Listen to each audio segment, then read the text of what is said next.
Not too long ago, I made a video talking about how people are abusing the report or flagging system on social media to silence their political opponents. And this was in response to Jordan Peterson getting locked out of Facebook. Now, I'm not saying that's exactly what happened, but I did want to reference several high-profile instances where public personalities had their accounts mass flagged, forcing some automated system to then require ID verification or essentially censor some of their content.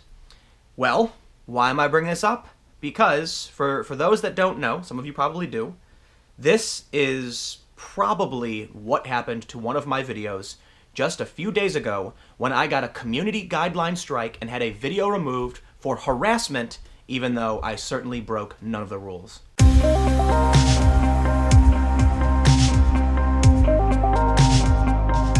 A video I made about the Florida suspect hoax, essentially that a white nationalist was claiming the shooter had something to do with his group, is the video that got taken down. Before I go any further, let me give a quick shout out to today's sponsor for helping make this video possible. Virtual Shield is a virtual private network service that can help keep you and your data safe as you browse the web. Whether it's a hacker, big business, or government actor, your data can be stolen and spied on. With Virtual Shield, you can protect your privacy and add a simple layer of defense to your internet browsing. Go to virtualshield.com/Timcast and use the promo code TIMCAST to get 20% off and no payments for 30 days. For those that are interested, I've included the link to Virtual Shield below. So if you missed that video, let me give you a quick recap. Essentially, the Anti-Defamation League saw some posts on 4chan of people claiming to be part of a white nationalist group and said that the Florida suspect was a part of their group as well. This prompted the ADL to contact the leader of this group, who then said, yes, it was true. Well, it turns out now that was likely a hoax. Even the Associated Press, who ran with the story, has backpedaled, saying apparently this guy lied and the shooter really didn't have anything to do with him. My criticism is that why are you going to contact some guy simply because he's involved in some kind of white supremacy group and take his word for it? Essentially, the video criticized the media very heavily and pointed out some of the things that this character had said. Now, I'm not saying his name because apparently the video that got taken down was, I'm assuming it was harassing the white nationalist, because the video was taken down for harassment and bullying, and the only person named in the video, though I didn't say anything particularly disparaging against him other than what some news organizations and the SPLC had said about him, they claimed that I was harassing this guy. On Twitter, I posted, YouTube just removed my video criticizing the media for the Florida suspect hoax and gave me a strike, WTF. And this is what I saw upon logging in. It says, attention. As you may know, our community guidelines describe which content we allow and don't allow on YouTube. Your video, Major Media Failure, was the Florida suspect story a 4chan hoax, ? Was flagged for review. Upon review, we've determined that it violates our guidelines. We've removed it from YouTube and assigned a community guidelines strike or temporary penalty to your account. When you would go to the video, it flat out said this video was removed due to our policy on harassment and bullying. And so the only individual in the story is the white nationalist. Now, I'm sorry, I really don't think YouTube is defending the white nationalist from perceived harassment because I was pointing out the fact that he was potentially lying to the press. Didn't call him names, made a reference to a Southern Poverty Law Center article about him, which was their words, not mine. And so I genuinely was concerned, thinking, wow, is showing a graphic, is showing someone else's statement, does that constitute a violation of the guidelines or harassment? And that worried me. And I didn't really know. But I felt, for the most part, there's no way. There's no way YouTube would go that far and claim that simply because I referenced some NGO articles or showed a graphic or something, they would accuse me of harassment. This had to be a mistake. My assumption was that somebody mass flagged the video, right? A group of people, I don't mean one person, started repeatedly reporting the video saying that it was harassing, and that the YouTube automated system said, okay, let's take it down. But then I started thinking, well, look, this white nationalist and this hoax, the goal was to prank the media and get attention. Why would they then have a video removed that was highlighting the fact that they succeeded? If it really was being mass flagged, in my opinion, I don't really think that it was coming from those that were trying to get attention in the first place. It just strikes me as odd. But let me just say, I don't really know. I really don't know who flagged it. YouTube told me it was flagged, they reviewed it and removed it, and I have to wonder who flagged it and why. and who reviewed it and thought that my video violated any of the guidelines, because it certainly did not. And let me just add, the video has been reinstated, which proves that it didn't violate any guidelines. So the strike has been removed, the video has been restored, although it's essentially dead because they killed it before, in less than 24 hours.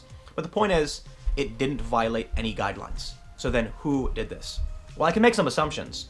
I did have some people that are on the left say that I was apologizing for white nationalists and things like that, and that they knew that this was the case. They knew that this guy was actually a white nationalist. The shooter was actually a white nationalist. However, the Sparrow Project, which is more aligned with the left, said, "Caution, Republic of Florida spokesman may be taking the media for a ride. This post from the Beach Boys, a fascist troll group with ties to SoCal's Rise Above movement and DIY division, implies that the developing stories surrounding the shooter may be a prank." So there were even relatively high-profile people on the left pointing out this was a fake story. I really just don't know who did it, because it could have been anybody, I suppose. But there is something interesting.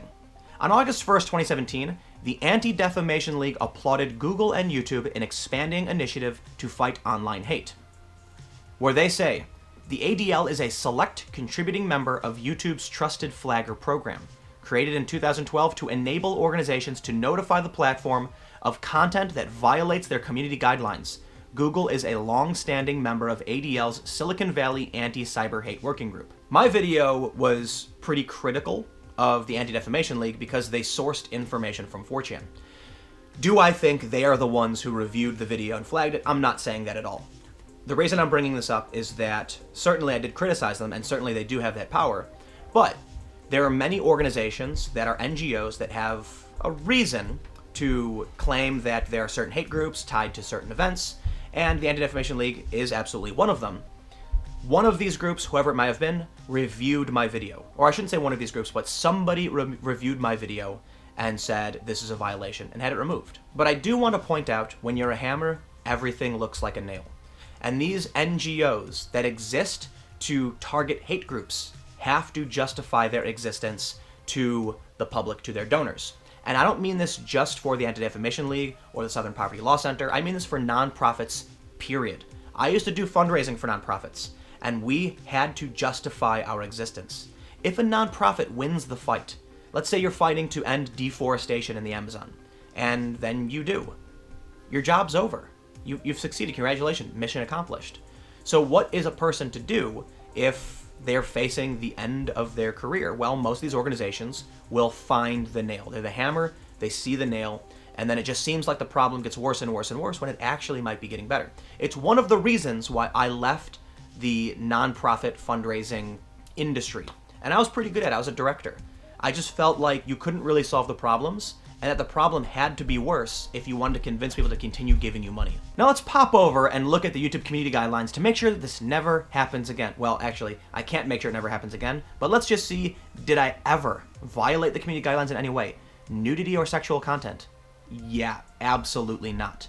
Harmful or dangerous content? Don't post videos that encourage others to do things that might cause them to get badly hurt, especially kids. Yeah, never do that. Absolutely not. Hateful content. I actually don't have pretty strong opinions one way or the other on many of these issues, and in fact, most of the content I've posted has been pretty supportive of what we would consider to be marginalized groups. Violent or graphic content. It is not okay to post violent or gory content that's primarily intended to be shocking, sensational, or gratuitous. If posting graphic content in a news or documentary context, please be mindful to provide enough information to help people understand what is going on in the video. Don't encourage others to commit specific acts of violence. I think this is a pretty vague guideline, and it's pretty dangerous. But I don't think I've ever posted something with the intent of being shocking or sensational, and most of the stuff I produce does have news or documentary context, and I think I'm pretty safe here. Let me know what you think in the comments below, because this one is pretty scary in my opinion. I've covered some pretty violent stuff, and so this might be a danger in the future, but, again, let me know what you think. Harassment and cyberbullying? Unless I'm harassing a nonprofit because they had pretty poor practices, no, I don't think so, and I certainly didn't say anything particularly egregious against the white nationalist guy. Spam and misleading? Certainly not. I've made no threats, violated no copyrights, invaded no one's privacy, impersonated no one, and endangered no children. Additional policies. Okay, well, we're not going to get into all that. The point is, when you look at this, you can see that I never do. In fact, not only do I not violate the guidelines, but I feel like I'm pretty tepid. It's a word I've been using a lot lately, but I feel like my content's relatively lukewarm. I give a lot of leeway. I assume the best in people very often. Very critical of the media, but I don't think news organizations can complain about harassment simply because I've criticized them a couple times, and I don't target one organization over and over again or anything like that. But now I gotta call the real hero here, and that's BitChute.com, also known as Speak Out. Because I signed up for this service, okay? And what it does is it backs up all of my videos automatically. I don't have to do any extra work. It is an amazing platform. It's not the biggest platform in the world, but it's got a decent amount of users. And when my video right here, Major Media Failure, went up, it was automatically backed up on BitChute. Visible, published, and you can see right now it's got 8,000 views. This is the most viewed video I have on BitChute. When YouTube took my video down, there were a lot of people who said, well, did you violate the guidelines? And because my video was automatically backed up on BitChute, I said, the video is here. I tweeted it out and said, BitChute has the video, you can watch it. And then many people watched it and then got my back. So I do want to give a shout out to Sticks, Hex, and Hammer 666. If you're not familiar, he's a YouTuber who had my back when all this happened. I think I disagree with, you know, he said he thinks the video got taken down because of the graphics. And I don't necessarily agree entirely, but I really do appreciate that he had my back on this one. And I also want to point out that he was able to watch the video on BitChute and flat out said, because of that, he knew for certain that he was in the right having my back, that I did not violate any guidelines, and that he felt comfortable, you know, flat out saying this strike should be removed. So let me know what you think in the comments below. Who do you think is responsible for this? Was it just random? I mean, it's certainly possible that it just happens sometimes, and the YouTube algorithm, the computers just took the video down. Some people think that because the title had the word Florida and hoax in it, that it was trying to remove a video that was considered to be conspiratorial. That may have been the issue, but certainly my videos are pretty anti-conspiratorial, so I don't know. I've had a lot of people say, oh, it was the right, it was the white nationalists who were embarrassed. I've had people say, no, it was the left. They were mad that you were sympathizing or whatever they call it. I've had some people accuse the NGOs, and honestly, I'm not here to accuse anybody, but I think it's interesting to point out. So let me know what you think, and we'll keep the conversation going. You can follow me on Twitter at TimCast. Stay tuned. We are still in Portland. We're flying back to New York. We've got some stuff coming up in DC. LibertyCon is going to be happening. So thank you all so much for hanging out and watching. Some cool videos to come, and I will see you all tomorrow.